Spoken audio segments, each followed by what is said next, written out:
Kicking it with Kay and Clay. Kicking it with Kay and Clay.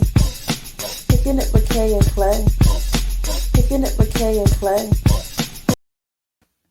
Hey everybody, thank you again for watching and tuning in. Either if you're listening on our streaming only platform, or if you're watching us on Instagram TV, Facebook, or YouTube, not Yahoo, YouTube, then welcome. Thank you so much. This has been a great series. We have one more to go after this one, but I hope you all have been getting some great information and implementing it, and just learning how to take better care of yourself, because we only have one body, y'all. We only have one body, and we need to take care of ourselves. We need to take care of our bodies. We need to take care of our mental, our thinking. We need to take care of our emotions, and we need to be taking care of our spiritual states, because this life would be easier lived when we are in a routine of such a good routine, because you want to develop healthy habits. And I'm just thanking God for all the experts we've had on thus far, that's telling us about just self-care and just how to really take care of ourselves. And today is no different. And because of self-care, one of the ways that I like to practice self-care, I've just gotten off of work. Okay. So I worked a good 8 hours, and, I'm kind of, tired sometimes, when you come home and you want to unwind. And so like later on tonight, I get to rest just a little bit. And then I have a exercise class, like later on at 7:45 p.m. And I had one earlier today at 5:30 a.m.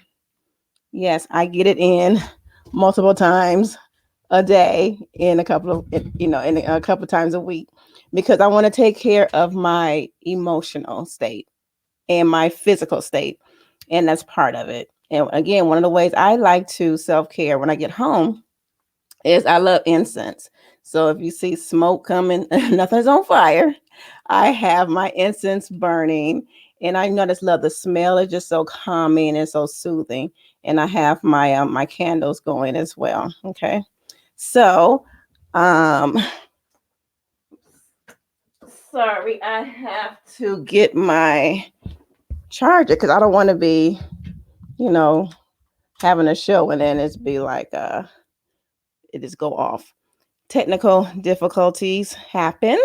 This is it's not live, but it's recorded. But it's still all good, right? Okay. Again, thank you so much, everybody. And today we are going to be talking about self-care practices for our emotions, which is very, very important, because emotions can get us into a lot of trouble sometimes. Okay. A lot of times we make decisions when we're emotional, and that's not the best thing to do. And sometimes, we're just drained because of the things that we do out of emotion. And we have our guest today. This is going to be our second PhD doctor on this show. So I bring nobody nothing but the best for you guys, So I just love it. And I particularly believe that people who pursue, their PhDs, they deserve to be called doctor. So we're going to refer to her as doctor on this show, because she earned that. Okay. I see her chuckling.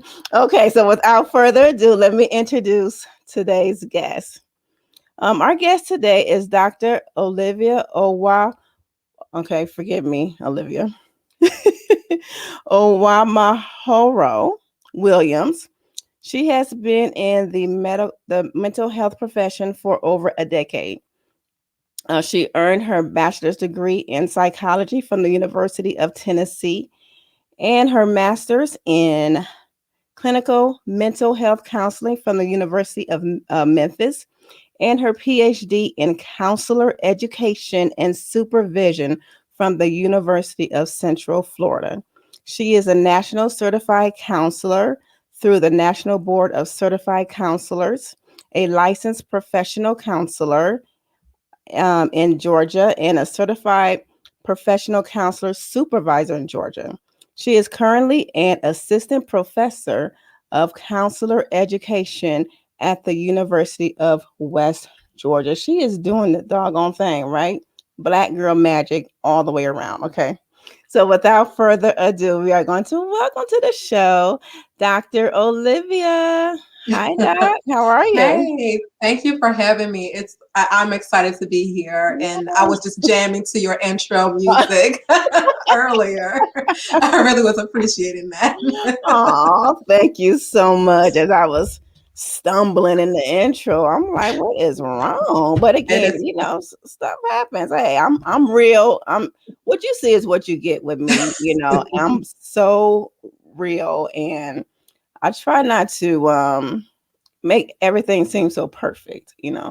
That's one reason why I don't edit on the show okay. purposefully, because I want it to be, this authentic. Everything in life is not perfect. And a lot of us, expect that when it's not the real truth. So y'all, again, I apologize for all of that. But again, I'm just keeping it real, I guess. Okay. Well, I would have to say my professional self, right? My mental health professional self Mhm. really appreciates the fact that you are creating a place that's authentic, especially in the age of social media and technology where everything is edited, is cropped, Yeah. like the perfect packaging. But then I also have my Virgo stuff was like, oh my gosh, no. It's some internal turmoil going on right now, but I can appreciate I can appreciate that. Oh, good, good. Okay, everybody. So I am going. So those who are watching, you know that my guests, I put their contact information at the bottom of the screen, so you have it there. Those who are listening, Dr. Olivia, you can contact her. Just go to her link tree. So it's link tree. That's linktr.ee/Dr.OUW. Okay. All right. Let's get into this. So, I've been almost sounding like a broken record with this series because, like, I broke it down into different areas. Mhm, The physical, that we start off with the physical self-care practices. mhm. And then we had last week the mental and social aspect of it. And today is the emotional. And I know it all like intertwines together, eventually. But yeah, we want to focus on the emotional self-care practices. So we're going to dive into that today. And what I would like to ask all my guests that come on is, what got you interested in your profession? What made you want to get into counseling? Oh, that's a good question. So, believe it or not, when I was growing up, I actually wanted to be a dentist. I Okay. wanted to be a dentist because I thought, like, oh, this is so cool. I can help people, be able to, because I think there's something about smiling, right? When you're able to Mm, just, smile is kind of a universal language. yeah. So I was like, this is cool. Fortunately, one of my childhood dentists let me shadow them for like a day and a half.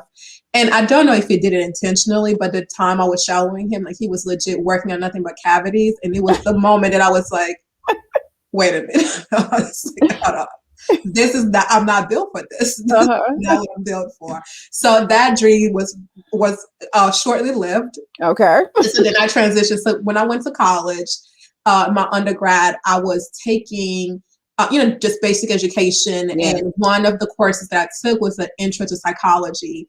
And I think this is like the path that almost everybody who ends up in mental health Yes. happens. It's like Yes. in the class, just learning about just the foundation of psychology and what like how the mind works and the connection between your mental and your emotional.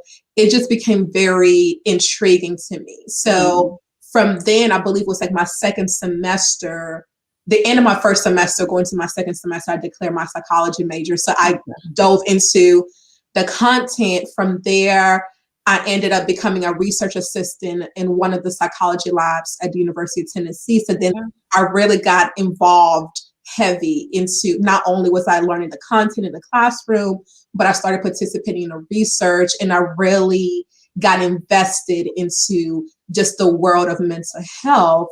And then from there, I realized that I was really heavily interested in counseling, because there's four different schools when you're talking about mental health. You have psychiatry, you have psychology, you have counseling, and then you have social work. Mm-hmm. And so psychiatry and psychology, they're based heavy in pathology, so like assessment, Mm-hmm. diagnosis from the medical model. Social work is more on a macro level, where they're really interested in the system, kind of like the bigger picture, the things that impact us as individuals. Okay. And then counseling, which is where I really spoke to what I wanted to do, was about working with that individual person within whatever system that we're in, and it is strength focused. It comes from a Mm. wellness model. So it really spoke to who I am as a person. And so that's how I ended up pursuing my master's degree in counseling. And then everything just kind of built on that. While I was a student, I was also working, and I realized that I wanted to have a broader impact than just the clients that I was going to be working with. So I wanted to contribute to the training. I wanted to do supervision. And so Okay. that led me into pursuing my PhD, because I wanted to have flexibility in my work. Yeah. And so now I'm a clinician, I'm a supervisor, I'm a counselor educator, I do research. So I'm really able to Mm. tap on every level of within my field, respectively. So if I get tired of teaching, I can just Mm-hmm. Yeah. practice and stay there. Or, right now I'm doing a little bit of each, which keeps me happy. It feeds my passion. And so that's how I've blended where I am now. Oh, that's good. Like you said, it's because I work at a place. I'm not gonna say where, but I work where I work with the children, and they come in, they see their therapist, and we have a psychiatrist too. And like each of the therapists, they do. Some are like LPN, some are LMMSWs, and so like you said, it's very broad. You can do um many things within that, and that's what's up. I like that. Yeah. Okay, so the audience heard my little take on just a little bit on why your emotional self-care is important. Mhm. So can you let us know why it's really important, from a clinical standpoint? Of course. So everything that you stated is really like right on the nose when it comes to self-care in general. And so the thing that I'm really appreciating right now is that we are, as a community, as a society, really having a lot more conversation about mental Hmm. health. Self-care is a term that you hear Yeah. almost every day, where 10 years ago people did not know what it was. Yes. So when you talk about self-care in general, it's just any activity, any healthy, let's emphasize that, any healthy activity that you do deliberately to take care of yourself, right? Because Hmm. again, there's certain activities that you can do that you enjoy to take care of yourself. They're not healthy. So we want to Yeah. make sure that they're healthy. So when we're talking about self-care, as it relates to your emotional, that emotional self-care, we're talking about focusing in on those feelings and processing and nurturing our emotions. And so a lot of us, when we talk about self-care, we do, which is still important, right? Hmm. We're not like the physical, or let's work out, let's eat healthy. Hmm. You mentioned like your ancestors, like, right, kind of set in the mood. Yeah. To just it makes you feel good, right? Doing the things that make you happy. Again, healthy things that make you Yeah. happy. But I want to continue to emphasize it needs Right. to be Right. healthy, right? It needs to be. We need to make sure that it's healthy. So when we're talking about that emotional self-care, it's learning to get in touch with your emotions. So we're talking about identifying how we're feeling, processing our feelings, right? And then expressing our feelings. So we want to be in tune with how we're feeling every single day. What we tend to do, and if you're struggling in this area, you're not alone. Because one thing that I consistently tell my clients and my students, we're not taught about feelings, right? Yeah. We're taught about like the names, but we're really not taught about how to process. Mm. So if those of us who grew up, 80s babies and older, right? Yeah. What Mr. Rogers was trying to do, his whole approach to children television, talking about it's okay to feel how you feel. Mhm. That's what emotional self-care is about. And a lot of us, unfortunately, are not taught that. We're not taught how to effectively express ourselves. We're not taught to really like be able to identify not only how you feel, but process that feeling. So what we tend to do is express certain emotions that are accepted in society. So if you see somebody who's angry, but like, oh, they're angry, something must have happened. But when you see somebody who's sad and crying, we kind of pull back, be like, wait a minute, hold on, what's going on? Mm. Because sadness and crying tends to be associated with kind of like weakness, like you don't show this type of emotion. Mhm. But if somebody's angry and they're starting to throw things, be like, oh man, somebody pissed them off. Yeah. So there's certain emotions that are socially acceptable for us to express versus others. But even in that, you gotta really allow yourself to sit and feel those things, not suppress it, not dismiss it. Just sit with it, sit and feel those feelings, and then trying to figure out what is driving those emotions. So if you Mm. find yourself feeling overwhelmed, right? It's not enough to just be like, I'm feeling overwhelmed. We need to identify what's causing me to feel overwhelmed. Mhm. Because only through that processing can we then develop a plan. Because when you're going to express that emotion, right, then you're saying things like, I'm feeling overwhelmed because of X, Y, and Z. Okay. So that when the person you're expressing those emotions to, they're able to understand what is going on. Instead of just like yelling or shutting off or just venting. And we got to go into those lower levels of, one, feel your feelings, two, identify those feelings, process them, and then express them. Because then you're able to really live your fullest when you're able to do all those things versus just kind of cutting your experience short because you're not feeling comfortable or you just don't know how to do that work. That's good.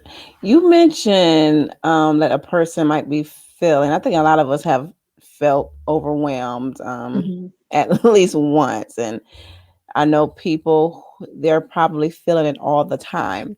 One, how can you prevent feeling overwhelmed?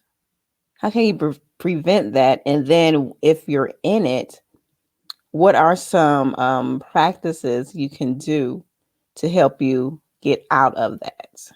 Okay.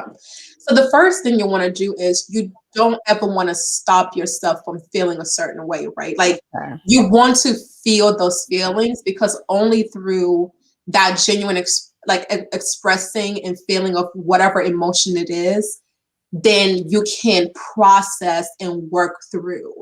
Um, we have to get away from labeling emotions as good or bad. Mm, We're supposed to experience all this different emotions, like the spectrum. We're supposed to. If we weren't, we wouldn't have these emotions. sure. It is okay to feel sad. It is okay to feel frustrated. It is okay to feel over. Like feeling those feelings is okay. Now, once you know how you feel, we need to figure out what's causing that emotion, right? So are you feeling overwhelmed because of, let's say, work? Is there something that's going on at work that's causing this feeling? Is it just that you're kind of stretched thin between work and home responsibility and finances and things like that? Like, because again, that feeling is letting you know that there's something not quite right now. So we don't want to dismiss that. We want to acknowledge it. Okay. Then through that acknowledgement, can we figure out, pinpoint, where are these feelings coming from? What is driving that emotion? Then we can address the situation that's causing the emotion, Okay. because different situations will cause that same emotion to happen. It's not, so that's what I'm saying. Like, controlling the emotion is not the problem. It's figuring out what situations are leading up to these emotions. Got you. And that's why you were saying like we shouldn't suppress our emotions. Yes, we need to I think I need to get a shirt that says, feel your feelings, feel your feels. Mhm. I It like is that. okay to feel them. The part that we get stuck on usually is what we do with those feelings, right? The behavior that follows. Feeling angry is not the problem. You punching somebody because you're feeling angry is the problem, right? Right. So Like you said, it might make you feel better, but it's not healthy. That's not healthy. it's not really solving the problem, right? And so, and that's part of what we have to do with that emotional piece, like separate the feeling from the behavior, Mm. because that's really where it is. Like, the part that we struggle when we feel is not really the feeling, it's the behaviors that are usually associated with the feelings. When we're feeling sad, what happens? We tend to kind of turn inward. We tend to isolate ourselves. We don't want to deal with too many things. When we're angry, somebody might get loud, somebody might become physically aggressive. So again, it's not the emotion, it's the behavior that's kind of following that emotion. And so we got to learn to separate the two, Mm. and then focus again, knowing and allowing people to feel. Because if somebody pisses you off, they Mhm. make you angry, guess what you have the right to do? You have the right to be angry. Yeah. You have the right to feel that feeling. You have the right to feel overwhelmed if you're constantly having so many things put on your shoulders. What we got to work on though is, now, once you know what's leading to you feeling those feelings, then being proactive in addressing it. So if it's, you talked about feeling overwhelmed, like, what's right now, we're all dealing with COVID. The last year we've Yeah. been dealing with COVID, right? If you're realizing that the stress is coming from managing everything that's going on, then you kind of take a sit back and be like, okay, what do I have control over? Because some of what's going on right now is that we don't have as much control Yeah. over what's going on as we typically would. Mhm. And so the first thing that you can do right now is identify the things that you have control over, right? So I might not have control over the ability to live life the way I wanted, like we were living back in 2019, Yeah. right? But there are still things that I can do to still enjoy within the limits, and making sure that I'm staying safe and those around me are still feeling safe. You mentioned that, you exercise Mhm. twice a day, right? So maybe you don't feel comfortable going to the gym, but guess what? You can do something at home. Mhm.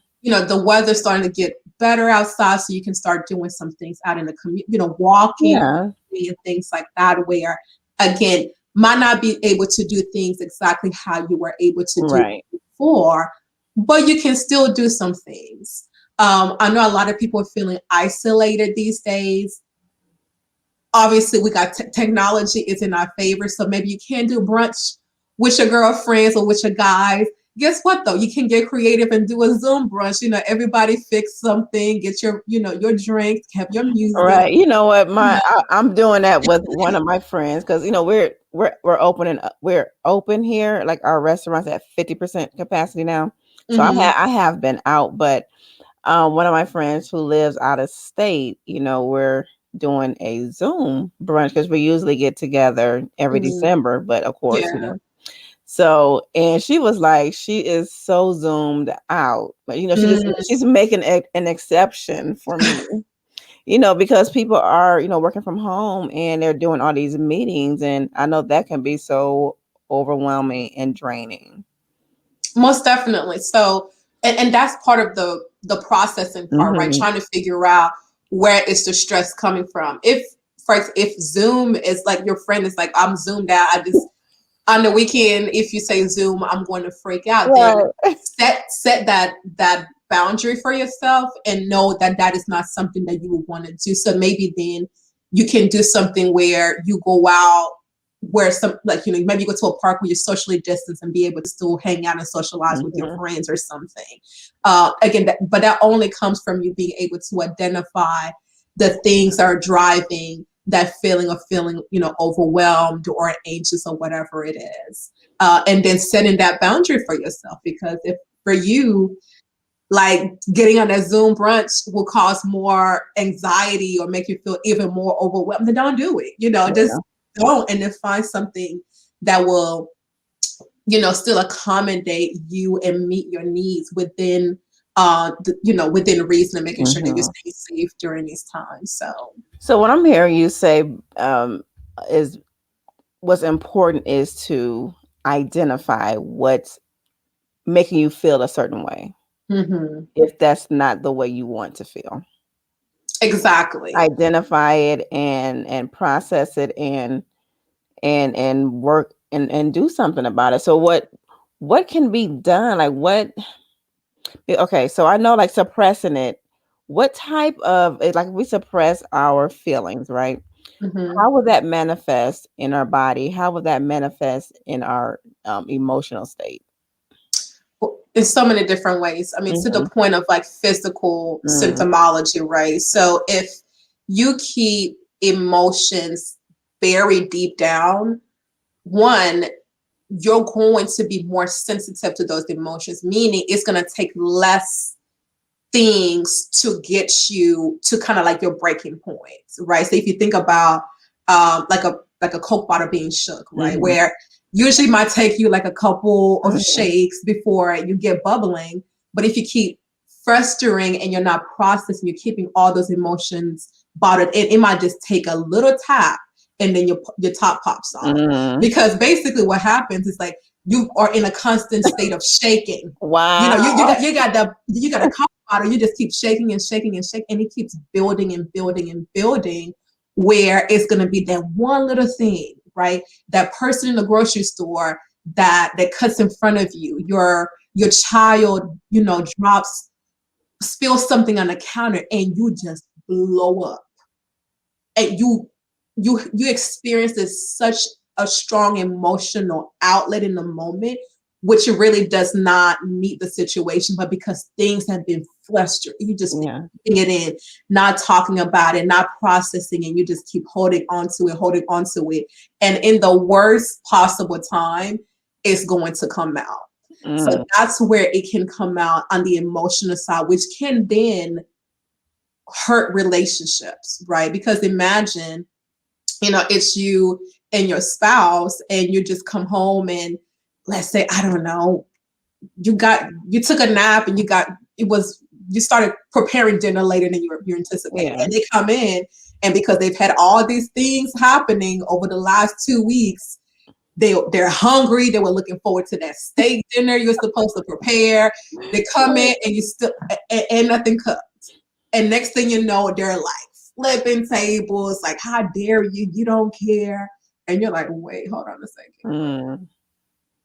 Dinner will be ready in 15. It's okay. But for them in that moment, it's Right. literally that thing that just Just take them tilted. over the top. Exactly. Now Mm. think about how that affects that, your relationship with your spouse. Now you're feeling attacked, you're feeling unappreciated, you're like, I don't know what's going on. So if this happens, becomes a cycle where it happens over and over again, that can end up damaging that relationship. When we're talking about the physical, people get headaches, right? You can start getting headaches. Your health can literally start deteriorating. You can start having heart issues. It can exacerbate current health situations that you Mm. have, because like you're holding, like you're physically tense. Like when I see some people who are like really bad at processing their emotions, like I can tell, like it's almost like they're walking around just tense. Like you see like frown lines, Mm. you can see it in their body.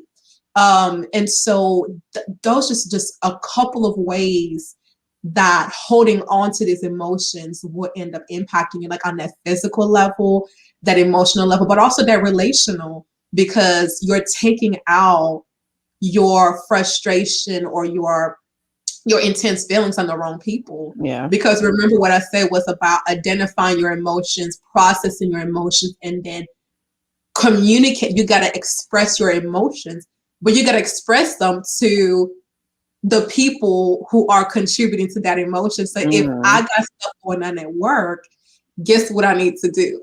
I need to be sitting down with, my supervisor, my colleagues, and processing whatever it is that's leading to me feeling whatever those feelings are. I Mm-hmm. shouldn't be coming home and kicking my kid and yelling at my husband and throwing the dog out, like, because they have nothing to do with that, right? Right. All of The that. dog, like, what I do? Like my girl, I'm over here yelling at my kids, snapping at my child, but they have absolutely nothing to do Mm-hmm. with that situation at work. That's where I need to take it and express how I'm feeling, express my thoughts, and hopefully work through that situation. So that way, again, I'm being intentional in dealing with whatever it is that's bothering me. Again, you can process your emotions with anybody, right? So maybe you need to go to your safe people, your Mm-hmm. therapist, your spouse, your friends, to kind of do that initial processing first. Mm-hmm. You might be like, oh, I got work sucked today. I need to get this off my chest. And that's fine when we got to get that initial unloading. See, I'm kind of like when it comes to like work stuff. What I do, I don't like to take it home.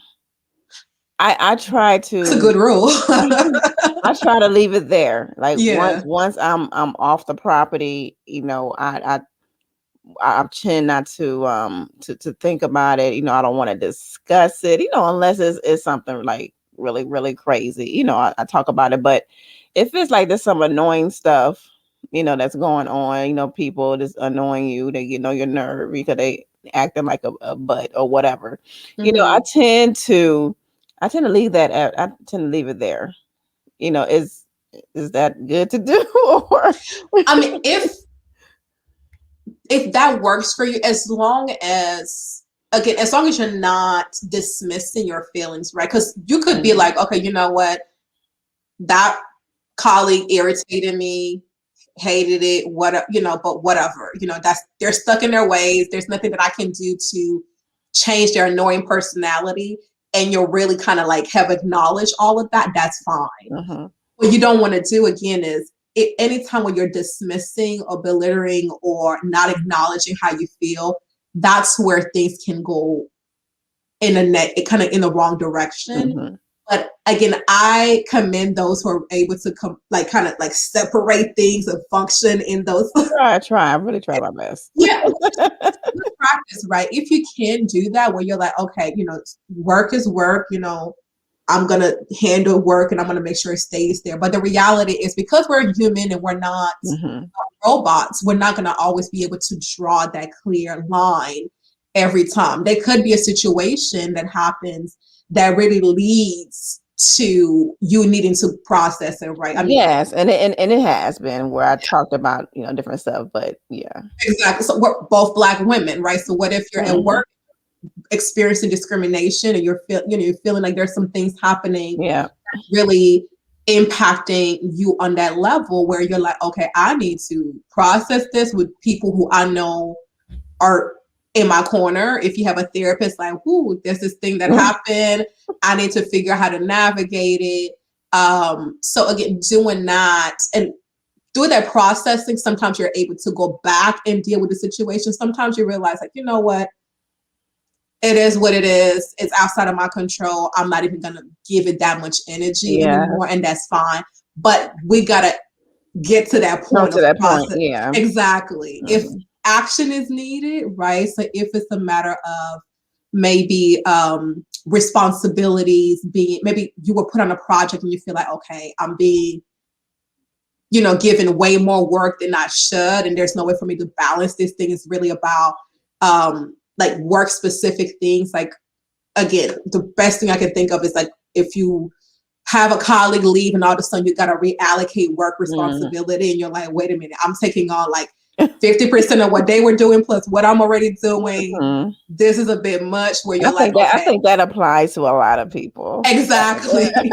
So initially, you might be feeling pissed, you might be Yeah. feeling overwhelmed, but you don't want to go in, to your supervisor's office on 10, right? You don't want to come in and be yelling and Yeah. cussing and doing all that. So you're gonna need to process that. If you need to vent with your girlfriend, with your guys, and kind of Mhm. get that initial angst out, but then you want to eventually go to your direct Mhm. supervisor, whomever you report to, and process that and talk through it like, hey, this is what it is, and I Yeah. feel like X, Y, and Z can be done to help support me in this area, and so forth and so on. And there you've had the opportunity to what identify whatever emotion you were feeling, process it, but then you went back and then also expressed your feelings about the situation to somebody who can actually help Do adjust it. something. Yeah. So hopefully your workload will be adjusted, which will lead to minimizing that feeling of overwhelm, feeling frustrated, feeling angry in regards to your current work situation. Oh, you are throwing out some good stuff. I'm like, oh, yes. And I know people listen. I know everybody can relate to this. I mean, really. Exactly. And Yeah. I think that's the part of self-care that we've embraced the nice kind of fluffy side of self-care. Yes. It's Yes. like, Like, bubble bath oh, right. and Massages. deep breathing and manis and petties for the women and things like Right. that. But also sometimes self-care consists of doing those things you might not be comfortable doing, Mm, right? So setting boundaries is part of self-care, that emotional mm, care. It seems like you're physically active. Like, so if I need to move, maybe I haven't been that active and my health is starting to take a toll, be like, okay, I need to start moving more. I got to make it a priority to start exercising, start eating right. So these are things that are not the most exciting things, especially yeah. if you're used to them, but you need to do them. Rest is something that a lot of us struggle with, right? And rest kind of helps level so many things, but because of phones and technology and everything, you can stream on everything, you can watch Yeah. everything now, like your We can. TV, your computer, your tablet, your phone. So it's really hard for us to shut down, but sometimes that's what we need, right? So it's very easy to stay up and binge watch things or whatever, Yes. Oh my gosh. Yes.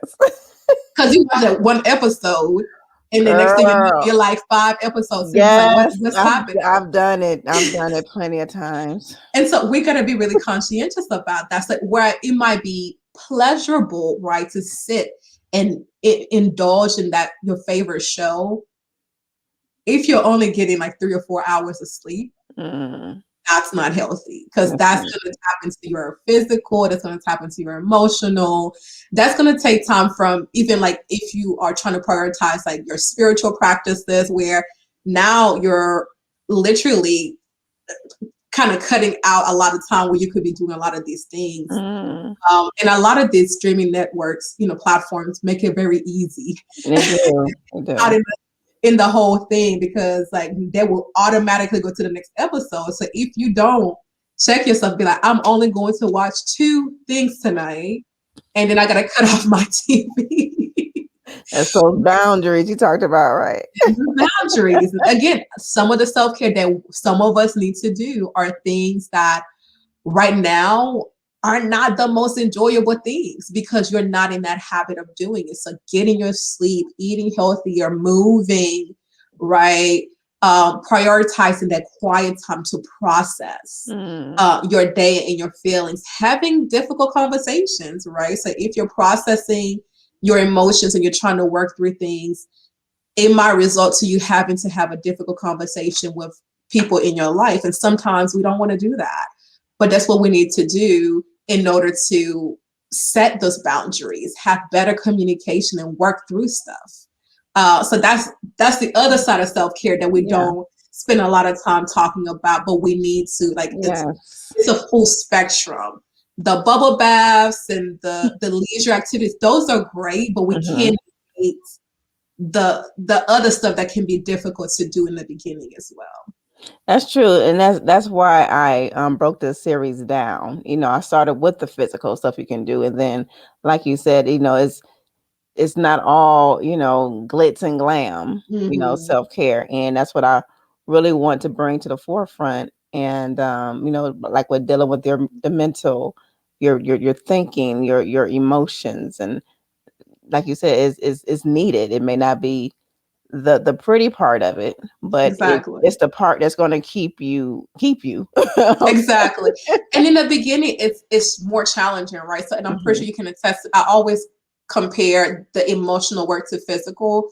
That first time you go to the gym and you haven't been to the gym in Hmm. 5 years, you're going to feel it. Like your fingers are going to be Yeah. sore, right? You're like, why's my ear sore right now? Like, I don't know what's going on. Right. So it kind of feels the same way when you're being intentional and paying attention to your emotions, because it gets it's tired. It can be exhausting. Like, Yes. when I have clients, sometimes one of my clients recently told me, like, you know what, Dr. Williams, I've noticed, like, after our session, I am done. Like, I gotta take a nap Mm. because, like, we're spending time doing some heavy processing. Hmm. So it's the same thing, when you think about the physical activity and that emotional activity in the beginning, you're having to put more work into it because you're having to be more intentional and more conscientious. But the more you do it, it becomes part of your routine. It becomes part of how you function.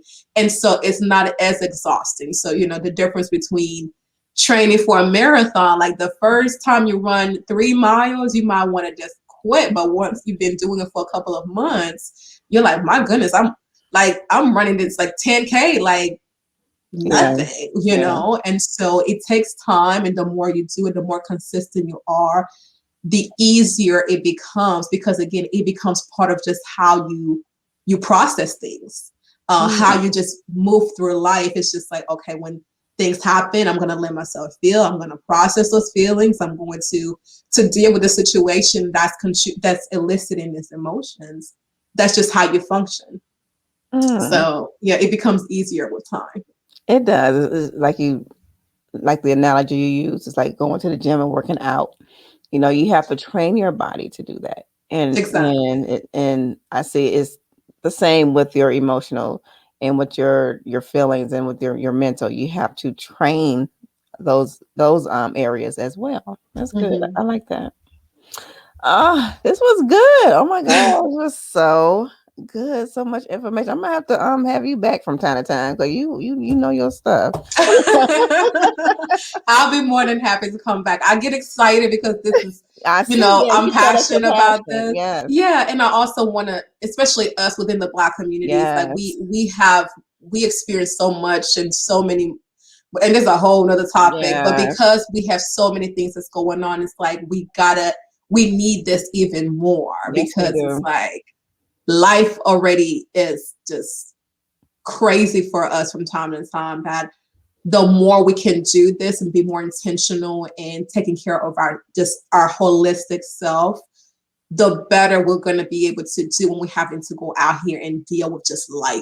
And Yes. so I get excited whenever I'm pulled into a conversation and I'm talking to my people, like, Yes. I know it's difficult, but there's also tools out here that can make managing a lot of these things a little bit more efficient. So Wonderful. What are before we wrap up? What are just some of those tools? So with the emotional component, just starting out with even just journaling, right? And by journaling, I'm not Mm. talking about like paraphrase, like just writing down like 3 or 4. It's just like write down, right? Over the course of your day, we all have phones. Open up a note and just track your emotions throughout the day. Be mindful when you have those like peaks, right? And don't just document the quote unquote negative emotions. Hmm. Just document those peaks and valleys. Like when you feel yourself kind of really high or really low, document it and keep track of how you're feeling. And then get in the habit of talking about your feelings. Mm. Google, emotional vocabulary. challenge yourself to grow your emotional vocabulary, because believe it or not, there are more feelings than just happy, sad, frustrated, anxious. There's so many True. more. That's And there's true. like, and there's intensity levels, right? So even with Mm, happiness, right? It's like enthusiasm, like how enthusiastic are you? How, like you could be just happy. So it's like there's a spectrum to every core, to like every main emotion you can think of. So if mhm. you know your vocabulary, you can better express yourself. So that's a place we can start, Googling, emotional vocabulary, so you can grow your emotional vocabulary and be able to just have more ways to express how you're feeling. Okay. And then two, being intentional in tracking your feelings throughout the day. Notice the things that bring you joy. Notice the things that cause you to feel frustrated. Notice the things that bring sadness. And just allow yourself to feel, but also don't suffer. Like I tell my clients, like, think about this might be a little cheesy, but think about your emotion like a little butterfly, right? So when it comes, it could land on your nose. Just let it be. If it's gonna sit there for 30 seconds, a minute, 2 minutes, three, just let it be there. But then once that butterfly is starting to fly, let it go. Don't try to hold on to Mhm, it. Just let it go. mhm. So when that emotion hits you, feel it, address it, acknowledge it, but then don't. But the last thing you want to do is kind of suffocate it and kind of keep it there. Like, no, Okay. let it pass. But acknowledge it. Acknowledge your feelings. Try your best to not dismiss it. Um, Grow your emotional vocabulary so you can better express yourself, and just get in the habit of talking about your feelings. Mm. Right? When somebody's like, "Hey, how are you feeling?" Don't okay, people. Okay, it's not a feeling. It's not a feeling. That's true. That's true. Okay, That's it's not a true. feeling. Somebody's telling like, "Hey, how are you feeling today?" Mm. Moving forward, after listening to this episode, do not say okay. I need you to identify actual an actual emotional vocabulary to articulate how you're feeling or how you've been. And the thing is, you could be feeling multiple ways. I could be like, I was excited, Mhm, I've been excited, a little frustrated, a little bit mhm. overwhelmed. And that's okay. Like you're not just confined to one state of being because you I can like that. Mhm. experience multiple emotions at the same time. So yeah, so those are a couple of things that I would say you Okay. can start doing now to be intentional in addressing that emotional your emotional side. I like that. Oh my gosh. And there's some good nuggets, y'all. You might need to go back and listen to this episode again and just jot down the points that Dr. Williams made, because it was some good points and some good practices and habits to do. And speaking of journaling, because that was brought up in the last two episodes. Next week, because I already taped the episode. Next week, we're going to be talking about the spiritual side, and my guest, she is going to be. We're going to have a giveaway, and one of the things the thing that she's giving away is a journal. Look at Yeah. that. Aligns perfectly. Yes, yes. So one of our lucky listeners will have a chance to win that journal. And it's going to be in the next episode how they can win that journal. But that's the giveaway. Like journaling is so cathartic, and it's very helpful. So yeah, everything just clicking, it's just going right, fitting right together. Exactly. Thank you so much. This has been really, really, really good, some good stuff. And you guys, again, if you want to get in contact with Dr. Williams, you can just go to her Linktree website, um linktr.ee/dr.ouw. Okay. Thank you so much. Don't get off the line just yet, because I have to I have something for you afterward, Oh, Dr. Williams. But everybody else, thank you so much for listening, for and being engaged, and thank you for just always supporting us and everything. And please, please, please share this video, share this episode. I don't care about like downloads and all that kind of stuff. I care about the information that's being brought out because it's good and it's going to help people, especially our people. Okay. So you guys, to like, comment, share, and subscribe to the podcast, Kicking It with Kay and Clay, and tune in next week as well when we close out the series. And again, we're going to have a giveaway, and you're going to want to listen to that so you can get that nice journal. Okay. And thank you so much, Dr. Williams. Thank you so much. well, thank you for having me. It's been a pleasure. Yes. All right. And to everybody else, I will see you on social media, and see you next week. Bye. Picking it with Kay and Clay. Picking it with Kay and Clay.